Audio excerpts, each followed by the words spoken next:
வேண்டும். இதுவரை பார்த்த விஜய் வேறு, இனி பார்க்க போகும் விஜய் வேறு. இந்த வாரம் முதல் ஒரு அதிரடியாக விஜய் புதிய விஜயாக தேர்தல் களத்திலே களமிறங்க இருக்கிறார்.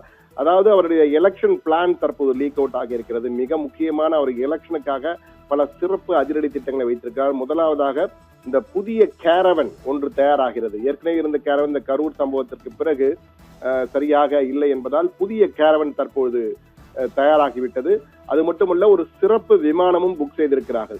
தமிழகம் முழுவதும் பறந்து பறந்து சென்று அவர் தேர்தல் பரப்புரையை மேற்கொள்ளவிருக்கிறார்.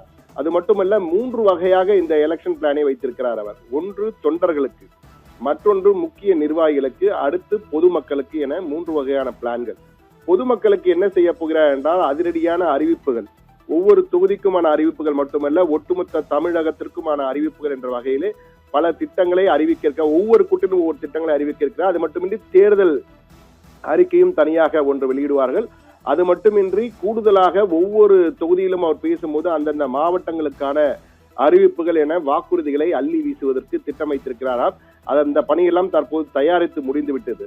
இரண்டாவது நிர்வாகிகளை உற்சாகப்படுத்த வேண்டும் என்பதற்காக வரும் 26ஆம் தேதி ஒரு போட்டோ ஷூட் ஏற்பாடு செய்யப்பட்டிருக்கிறது. அதிலே தாவேகாவின் கிளை நிர்வாகிகள், வட்ட நிர்வாகிகள், மேற்பட்ட ஒன்றிய நிர்வாகிகள் என